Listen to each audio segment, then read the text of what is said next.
l'humain-anima exclut par nature notre raisonnement déductif lors de son expression. La valorisation de l'approche logique et de la pensée rationnelle est un choix culturel que nous avons fait. Elle commence dès l'enfance à l'école et nous a écartés de notre connexion sensorielle au vivant dès notre plus jeune âge. Cette occidentomanie réduit nos aptitudes et elle s'exprime notamment dans l'approche scientifique qui s'en trouve appauvrie. Mais il subsiste de grands esprits scientifiques qui n'ont pas renoncé à leur humain-anima. Je vais à la rencontre de Jean-Pierre Luminet, astrophysicien, qui fait partie des rares chercheurs n'ayant pas renoncé à leur connexion sensorielle au vivant, y compris dans son approche scientifique.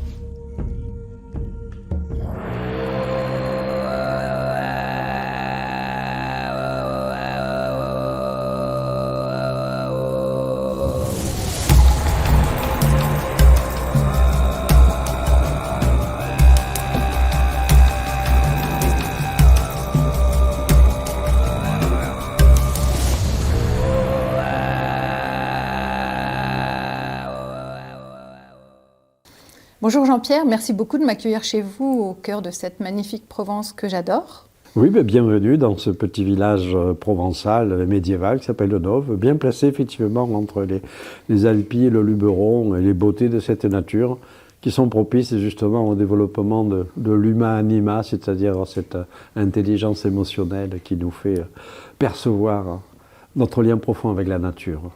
Justement, depuis que j'explore cet humain-anima, il apparaît qu'en fait, elle semblerait encore s'exprimer principalement chez certaines catégories de personnes. Celles qui restent immergées au sein de la nature ou celles qui s'immergent régulièrement au sein de la nature, comme par exemple les peuples racines, ou bien les personnes que l'on dit créatives. Jean-Pierre Luminet, vous êtes astrophysicien. La rationalité, la déduction, la logique sont vos alliés au quotidien dans l'exercice de votre profession. Les mathématiques sont votre langage. Est-ce que l'humain-anima s'exprime pour vous? La réponse est oui, clairement. Alors c'est vrai que dans mon métier d'astrophysicien, il y a une approche particulière, commune à la recherche scientifique, qui utilise évidemment la logique déductive, rationnelle, ce que parfois on appelle la logique cartésienne. Forcément, effectivement, on écrit des équations mathématiques. Je ne suis pas astronome, je ne fais pas d'observation, je fais des modèles, des calculs théoriques, donc mon outil c'est effectivement les mathématiques. Alors il y a beaucoup de choses à dire sur les mathématiques, on reviendra peut-être sur le côté esthétique des mathématiques qui pour moi joue également un rôle fondamental, mais a priori les mathématiques sont déductives, logiques, rationnelles. Mais ça ne suffit pas. Pour certains, cela suffit. Moi, ça ne me suffit pas. J'ai un esprit pluridisciplinaire. Alors c'est pas une attitude intellectuelle que je me suis forcé, je crois que je suis né comme ça. C'est-à-dire que dès mon enfance, je m'interrogeais sur le monde, je m'intéressais à différentes formes de perception du monde. Je vivais à la campagne, j'étais dans un jardin, donc j'avais déjà un rapport à la nature, j'observais les animaux, les araignées, les colonies de fourmis, tout un ensemble de choses. Je regardais le ciel provençal également, déjà en me posant des questions sur le ciel, sur les étoiles, puis sur le noir qu'il y avait entre les étoiles, déjà ce que l'on ne voit pas directement, et beaucoup d'autres choses. Et puis donc très tôt, j'étais à la campagne, je dessinais, j'ai fait de la musique, ce genre de choses. Et toute ma vie, j'ai continué à pratiquer ces différents modes d'appréhension du monde. Et pour moi, ma recherche scientifique, elle est fondée donc pas seulement sur justement cette approche rationnelle, dite faussement cartésienne, passant par les équations et les mathématiques, mais d'autres formes de perception, parce que pratiquer à la fois, pas toujours simultanément, mais par touches successives, quand vous écrivez une équation, un programme d'ordinateur, quand vous jouez de la musique, je joue du piano, j'ai composé même à une époque, quand vous faites des dessins, j'ai fait beaucoup de gravures, quand vous écrivez de la poésie, j'ai publié de la poésie, des romans, vous écrivez, vous n'êtes pas dans les mêmes états mentaux. Le réseau de neurones ne fonctionne pas de la même façon. Alors il y a plusieurs façons de traiter ça, je connais des scientifiques brillants qui ont une façon obsessionnelle de travailler, à sens unique, en étant persuadés que c'est cette façon obsessionnelle qui leur fera parvenir au but. Et souvent, en fait, ils bloquent. C'est normal quand on essaie d'être créatif et quand on explore des voies, surtout quand ce sont des voies nouvelles, forcément, il y a des périodes de doute et on peut bloquer. Donc ça m'est arrivé évidemment à moi aussi. La façon dont je me suis débloqué, c'est précisément en utilisant cette pluridisciplinarité. Vous bloquez dans un certain état mental, vous passez dans un autre état mental, en écrivant un poème, en jouant du piano, tout un ensemble de choses, et de façon souterraine, les choses se débloquent. Voilà. Et ça me rappelle aussi un personnage que j'apprécie beaucoup, qui s'appelle Omar Khayyam. Donc, Omar Khayyam, c'était un humaniste persan du XIe siècle. C'était un esprit extraordinairement brillant, mais extrêmement ouvert. Il a refusé le pouvoir religieux qu'une secte religieuse lui proposait. Il a refusé le pouvoir politique que le vizir lui proposait pour s'adonner simplement à la connaissance, passant par les mathématiques, l'astronomie, la poésie et la philosophie. Donc il est connu aujourd'hui surtout comme poète à travers des magnifiques quatrains qu'il a écrits. Et ce que je vous dis, si je cite Omar Khayyam, c'est pas qu'Omar Khayyam a dit que toute voie sens unique mène nécessairement à une impasse. C'est qu'il faut explorer, pour élargir notre connaissance du monde, il faut explorer diverses voies d'approche. Et justement, dans certains de ces quatrains, qui sont très profonds, il raille un petit peu justement la façon dont déjà les savants de son époque utilisaient une impasse unique pour essayer de découvrir les mystères du monde. Ils échouaient évidemment, et ils appelaient ces savants-là les perceurs maladroits des perles du savoir, parce que justement ils n'arrivaient pas à les percer, ces perles, parce qu'ils restaient dans une impasse unique. Quand vous parlez de différentes perceptions du monde, est-ce que vous parlez de sensorialité par rapport au vivant ? Oui, c'est vrai que j'ai parlé de piano, de poésie, d'équations, ça semble relativement abstrait et pas forcément en relation directe avec le vivant. Mais j'ai aussi parlé au début de mon enfance, dans ma campagne, où j'observais les animaux, et ça a été pour moi extrêmement fort. Et toute ma vie, j'ai eu un certain rapport avec le monde du vivant. Que ce soit les plantes, les arbres notamment, les forêts, la forêt de cèdre du Luberon par exemple, tout près de ma ville natale de Cavaillon, où là aujourd'hui évidemment dans la région, voilà, toutes ces forêts, les arbres, parce que les arbres nous parlent. Tiens, d'ailleurs, je me souviens, ça me vient spontanément, je crois que je l'ai jamais raconté, j'ai écrit très tôt des petites nouvelles. Et quand j'avais 15-16 ans, l'une des premières nouvelles que j'ai écrites, que je n'ai pas publiée, c'était un petit court récit, c'était l'histoire d'un personnage, je l'ai appelé Monsieur Héron, je ne sais pas pourquoi, et qui rentrait dans une forêt, et il avait justement une intelligence sensorielle, une sensibilité sensorielle telle avec les arbres. À l'époque, on ne parlait pas encore de la communication, la façon dont les arbres communiquent entre eux, on ne savait pas. J'avais eu cette intuition. Et que ce personnage avait une telle sensibilité sensorielle aux arbres, qui finissait par lui-même se transformer en arbre en pénétrant progressivement dans la forêt. Donc très tôt, effectivement, j'ai été sensible à cette communication qui n'est effectivement relève plus du tout de l'ordre de ce qu'on appelle aujourd'hui le rationnel, même si la science d'aujourd'hui commence à essayer d'expliquer ça par des échanges chimiques. Il y a effectivement, c'est évident, des échanges chimiques. Après, plus tard, j'ai eu dans certaines expéditions que j'ai faites, des aventures que j'ai eues aux États-Unis, j'ai eu des expériences très fortes avec des animaux, notamment des ours, où j'étais confronté à des ours qui essayaient de me voler ma nourriture, etc. Mais voilà, un rapport très fort. Comment vous avez négocié avec eux ? Ah oui, alors c'est un épisode. Alors j'étais parti tout seul dans le parc du Yosemite à une époque où il n'y avait plus du tout de tourisme. Donc les ours revenaient. J'avais planté ma tente et puis en protégeant ma nourriture des ours, comme il fallait le faire, en le mettant sur des tas de rochers, tout un ensemble de choses à l'écart de la tente. Et puis effectivement pendant la nuit, un ours est venu. J'ai commencé à entendre du gros rogné, puis j'ai bien compris qu'il était en train de défaire tout le tas de pierres. Et d'ailleurs, le lendemain, j'ai effectivement trouvé mon sac éventré, etc. Mais ce qui est intéressant, c'est qu'après avoir fait ça, il est venu tourner autour de ma tente en reniflant. Alors comment j'ai communiqué avec lui? Je lui ai récité un poème, Le bateau ivre de Rimbaud, à haute voix. C'est extraordinaire. Ouais. Et il est parti. Bon, apparemment, donc, il n'était pas fan de Rimbaud. Ouais. Est-ce qu'il subsiste encore d'autres scientifiques qui, finalement, cultivent ce dialogue entre cette sensorialité et cette rationalité? Ou bien est-ce que notre occidentomanie a fini par uniformiser cette pensée scientifique?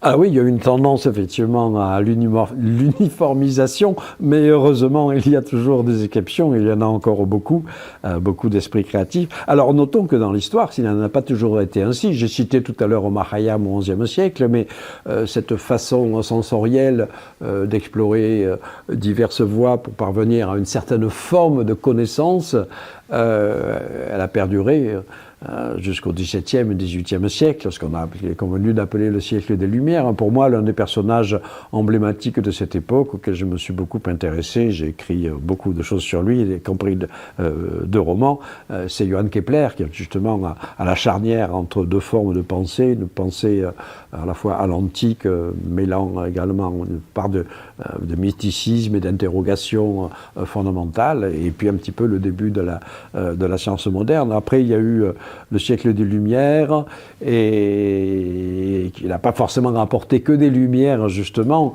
en voulant trop vouloir rationaliser et séparer les savoirs. Comme vous le savez, il y a eu une période, a eu un véritable clivage des savoirs. Certains, comme Auguste Comte, disaient que finalement il n'y avait qu'une seule approche possible pour comprendre le monde, qui était là.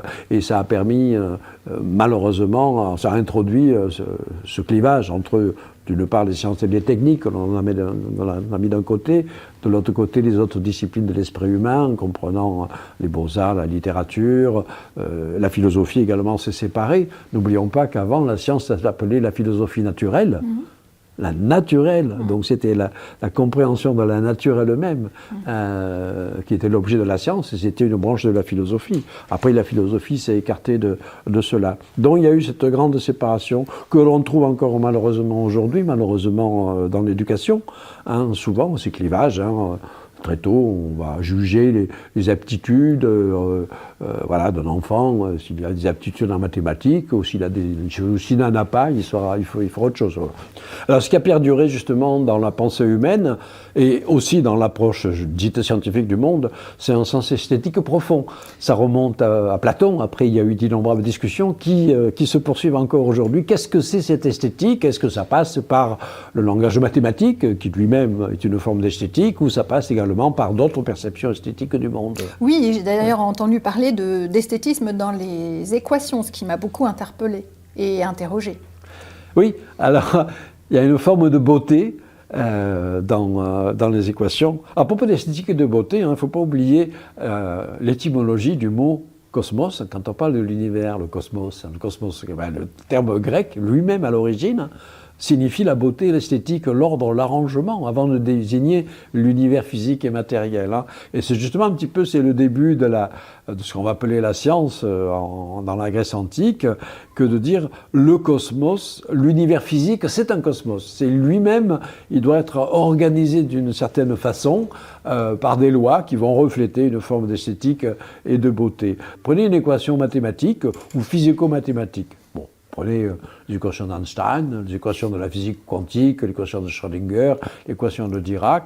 Vous arrivez à compactifier avec un nombre minimum de symboles qui contiennent le sens profond du monde. Voilà. Donc il y a une forme d'économie qui représente une forme également de beauté. D'ailleurs, quand on me fait parler de poésie, je fais souvent justement un petit peu l'analogue entre également la puissance du poème.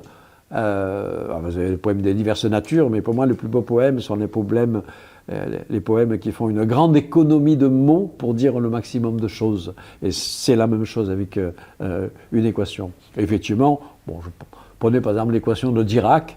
Et Dirac, c'est un très grand physicien théoricien du XXe siècle, et qui disait que quand vous avez une équation qui est belle, vous êtes très proche de la vérité.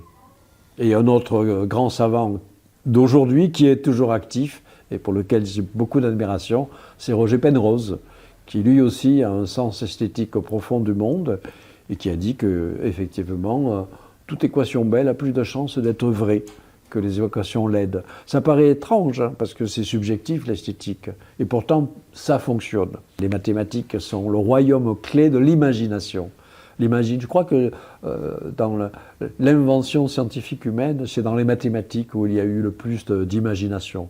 On a beaucoup parlé, on parle beaucoup récemment, on reparle de Grothendieck, c'est extraordinaire, peut-être l'un des plus grands mathématiciens de l'histoire, qui, comme vous le savez, à un moment de sa carrière, alors qu'il était promis aux plus hautes récompenses et aux honneurs, qu'il a refusé d'ailleurs, s'est retiré dans la nature et a vécu après 30 ans de sa vie en tant que berger au milieu de ses moutons, en continuant à écrire dans son journal des idées mathématiques qui ont fait travailler pendant des décennies les meilleurs mathématiciens du monde. C'est un exemple très puissant sur cette capacité d'imagination et de créativité extraordinaire des plus grands mathématiciens et qui trouvent leur inspiration dans une intelligence sensorielle avec la nature.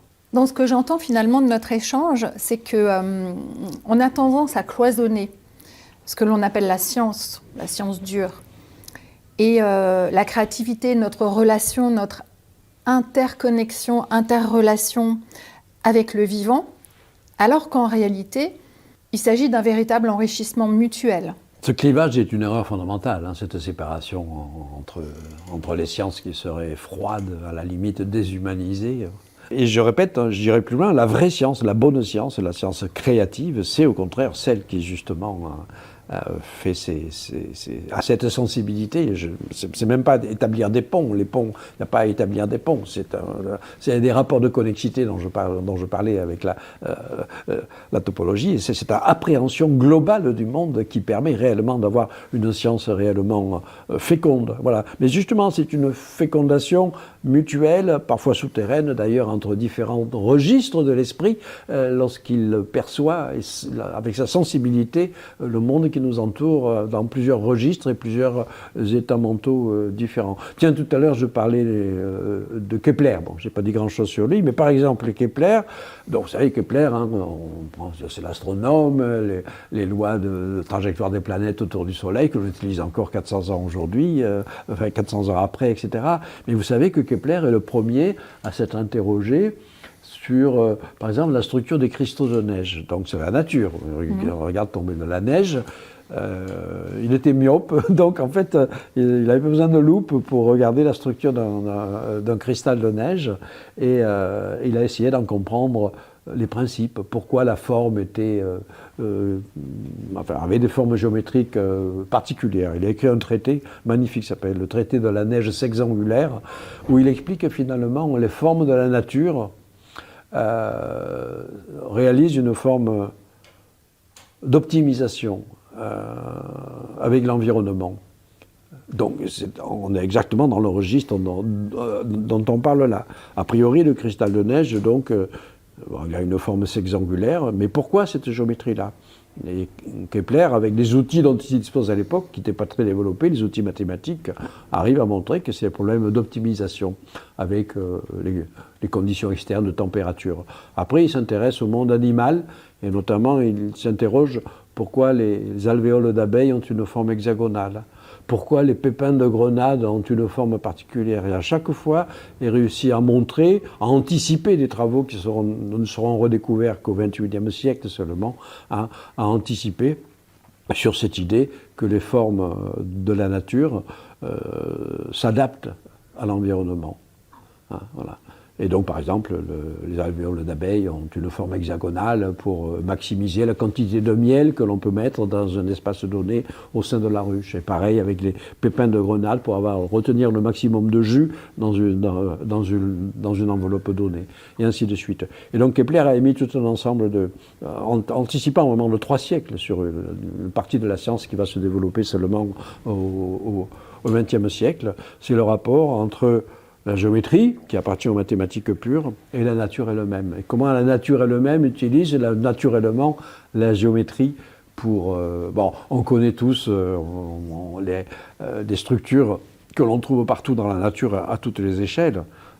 Les spirales, les suites de Fibonacci, le fameux nombre d'or qui intervient. Et la nature utilise ces structures mathématiques pour optimiser son évolution et son équilibre par rapport à l'environnement. Donc là, on est en plein dans l'humain-anima. Pour synthétiser notre échange, ce que j'aimerais en retenir, c'est que cette scission entre les sciences et le vivant est totalement artificielle finalement. Et que nous aurions vraiment tout à gagner, y compris dans notre recherche scientifique actuelle, à cultiver cet humain-anima, c'est-à-dire cette sensorialité au monde qui ne passe pas forcément par la déduction, la logique, la rationalité, mais qui nous permettent de faire un dialogue avec toutes nos dimensions humaines. Oui, ça me paraît absolument fondamental. Quand on réfléchit sur l'avenir du monde tel qu'on le voit évoluer aujourd'hui, c'est vrai que le monde est sous l'emprise de cette occidentomanie, comme on disait, c'est-à-dire creuser un sillon unique. Sillon unique, ça veut dire également pensée unique. On a vu ça récemment.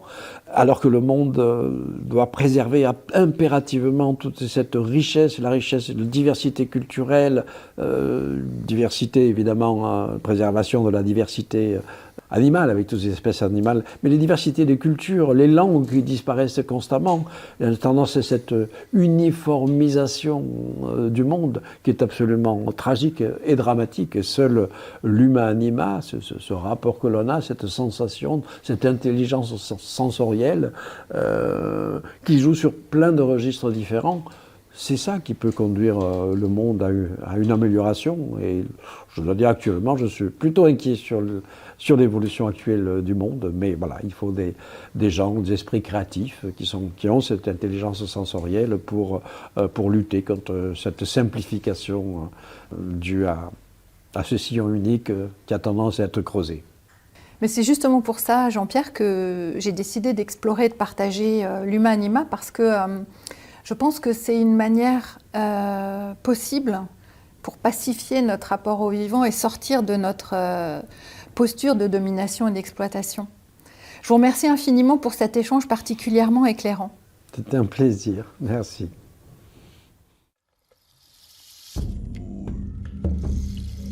La valorisation de l'expertise comme voie unique de compréhension du monde nous limite à son exploration rétrécie. La pratique quotidienne de disciplines de nature différente nous ouvre à d'autres perceptions, à varier nos états de conscience. Elle nous préserve d'une approche réductrice et amputée de la connaissance du monde. Elle nous convie à nous émerveiller, nous interroger et cultiver le doute sur nos croyances. Elle nous écarte d'une pensée dogmatique. Cet émerveillement est une condition nécessaire qui invite notre sensorialité à s'exprimer, ce qui favorise l'émergence de la connaissance en plus du développement du savoir. Je suis curieuse de découvrir l'étendue des connaissances des peuples qui appréhendent le monde principalement avec leur sensorialité.